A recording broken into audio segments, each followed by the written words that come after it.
আমাদের এই পরিসংখ্যানটি স্পষ্ট করে দেয় বাংলাদেশে গত 3 মাসে আইন শৃঙ্খলা পরিস্থিতির অবস্থা কি।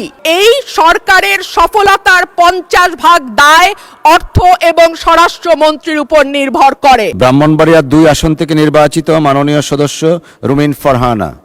মাননীয় স্পিকার, আপনাকে অসংখ্য ধন্যবাদ। মাননীয় স্পিকার, কেন যেন অপ্রিয় বিষয়গুলো আমার ভাগেই আসে। গতকাল টিআইবি একটি রিপোর্ট দিয়েছে, সেই রিপোর্টে বলা হচ্ছে সরকারের 100 দিনে 605টি খুন। আমি আশা করেছিলাম মাননীয় স্বরাষ্ট্রমন্ত্রী আজকে এখানে উপস্থিত থাকবেন, কিন্তু আমি সামনে তাকিয়ে দেখলাম মাননীয় স্বরাষ্ট্রমন্ত্রীর আসনটি খালি, অর্থাৎ তিনি উপস্থিত নাই। কি আর করা, তার অনুপস্থিতিতেই বলি। সরকারের প্রথম 100 দিনে দেশে হত্যা, অপহরণ সহ বিভিন্ন অপরাধে উদ্বেগজনক হারে ঘটেছে বলে দাবি করছে ট্রান্সপারেন্সি ইন্টারন্যাশনাল বাংলাদেশ। এই সময় দেশে 605টি খুন, 196টি অপহরণের ঘটনা ঘটেছে বলে জানায় সংস্থাটি।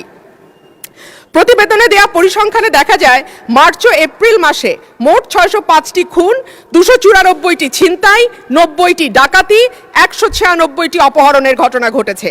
একই সময় পুলিশের উপর হামলার ঘটনা ঘটেছে 129টি, চুরির ঘটনা 2214টি। এছাড়া নারী ও শিশু নির্যাতনের ঘটনা ছিল 3496টি। আলোচিত সময় ধর্ষণের শিকার হয়েছে 78 থেকে 102 জন, গণধর্ষণের শিকার 30 থেকে 36 এবং ধর্ষণের শিকার শিশুর সংখ্যা 49 থেকে 71 জন। মাননীয় স্পিকার, আমাদের এই পরিসংখ্যানটি স্পষ্ট করে দেয় বাংলাদেশে গত 3 মাসে আইন শৃঙ্খলা পরিস্থিতির অবস্থা কি।